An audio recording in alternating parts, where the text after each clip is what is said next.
Munange yane kyache njagala okusa abayimbi olabanga abantu nga ba James Pepper ba Ronnie Mark ba wale ba DJ Nick ba media evayo kubalwani yanafe mtubereremu tumano lwana zine entalo tutukana mwenga tulinawe tubetagira ne mutuddukako they never come out kati fona basirise nabagamba nga mu covid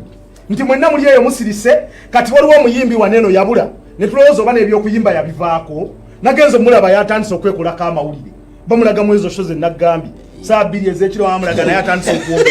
ewonera abantu bali balonye emmere nga tusobola kubabeereramu kati yakomyewo okitegedde selfishness eri mu bayimbi ba Uganda ate nammwe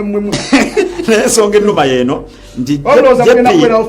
jepi ayogedde ku kintu kya nti Bobi Wine amaze emyaka 2 tayimba muyimbi okitegeera naye nekiro kati kizize lwi bagambanga birikwata ku Bobi Wine amanye yamwingiza yes basirika bonna naye saawa eno abayimbi basirika ayina kintu kyayogera lumu yakipostinga n'abagamba today is me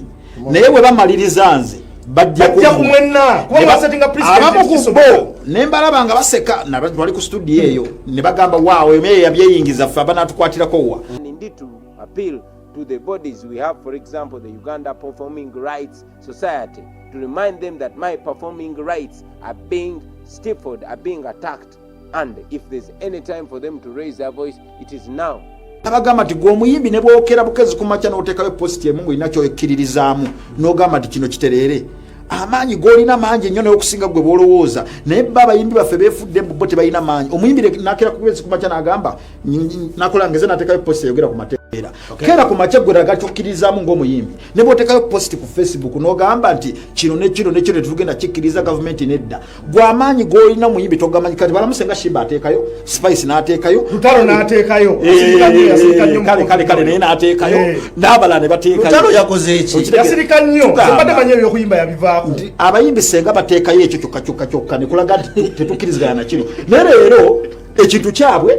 bonna basirise bati bagamba mukama nayamba bati basirise kyetugamba abayimbi mulina amaanyi muveeyo muyimirire mulage kye muyimiriddeko ojjukira bebamu kuba obucupa ekirala no waliwo ekintu kyendowooza abamu kye balowooza bali insecure okitegeera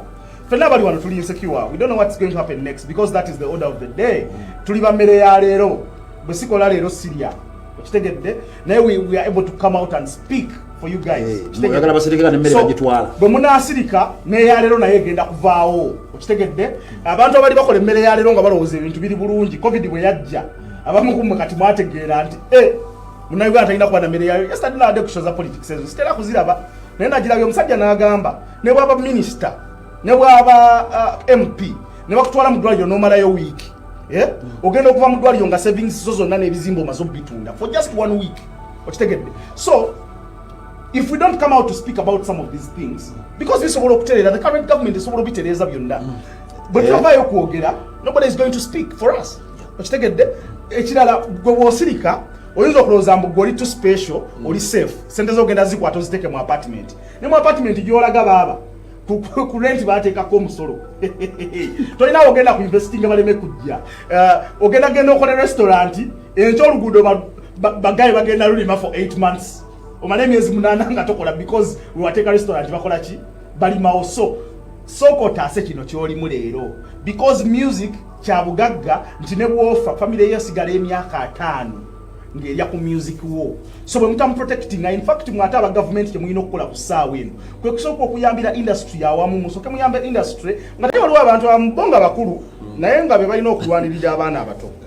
okitegedde industry si y'abaana abakulu bano be muwa ssente abaagwedda abazannya emizannyo okitegedde industry si y'abaana be mugenda ne mukwatira billion 2 ne muzibawa ne mulowooza muwadde industry ne mu setting up studios 2 tali mu structure ne badugamba nti teziri temusasulira rent netutuuka eyo omwana okutuuka bamwetaaza emitwalo 45 ne batugamba gumu nga babaleeta wano eno bagamba gumu waliwo bagulira ebyuma bya disco kitegedde mulekerawo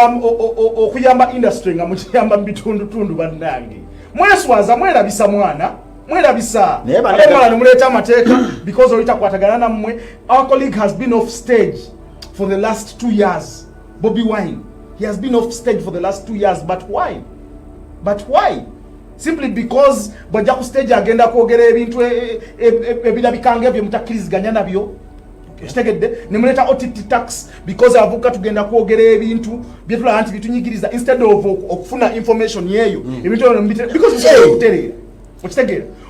bwe nkwata video clip ewaffe nembaga bannaye kino ekinya kikuze nnyo kinene nnyo mutuyambe mukoleki mukizibikire ate mwene mutayagala kulya information yeyo mwagala tubawane buwanyi nti muli bakabi nawe gwe musajja gwalina emyaka anamwena mubukanga ffe amanyi